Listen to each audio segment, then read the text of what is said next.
Welcome crochet beginners. What's the very first thing you need to know? I think the very first thing you need to know is how to make a slip knot and chain. So that's what we're going to do today. I've got some DK acrylic yarn Stylecraft in the colour Toy. I'm not sure what number it is.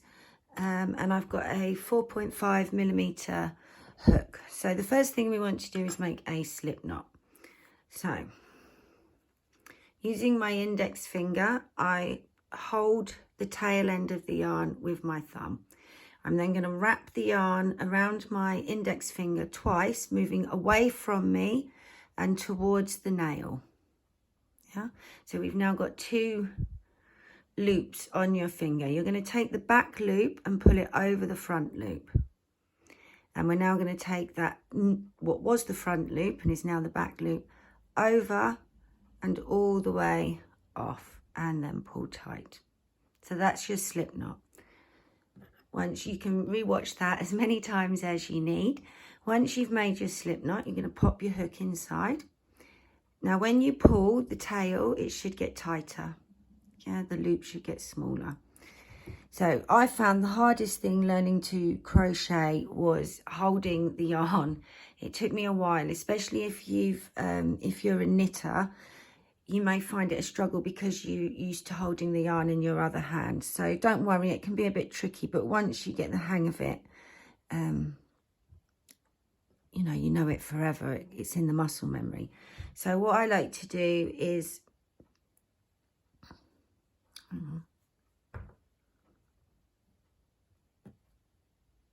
like so. So we hold it in front of your hand, then take it behind the index finger and pull down. Yeah, and sometimes I grab the yarn with my bottom fingers. So then to make a chain, so you want a bit of, this finger here is what controls the tension of the yarn.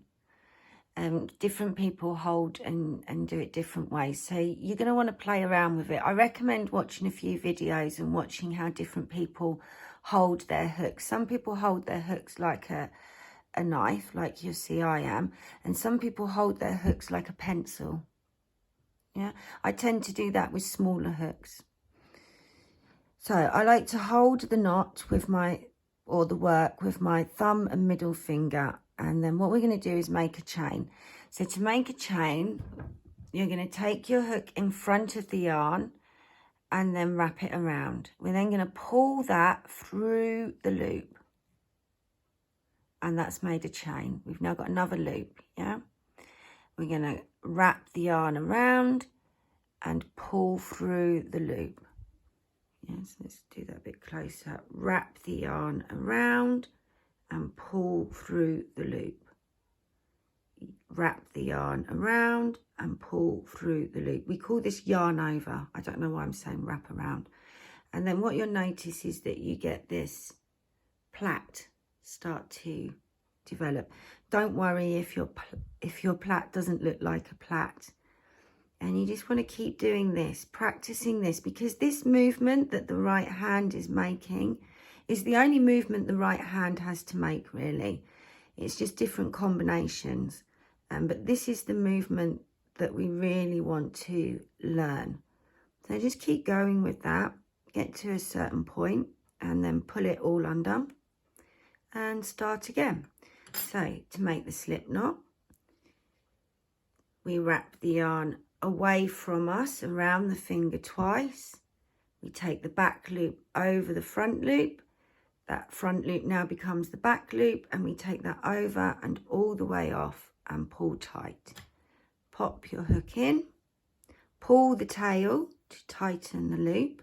You don't want to tighten it too much or it becomes difficult to get your hook in there.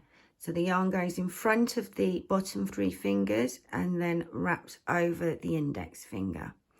We wrap the yarn around and pull through the loop. Wrap the yarn around, pull through the loop. So yarn over, pull through.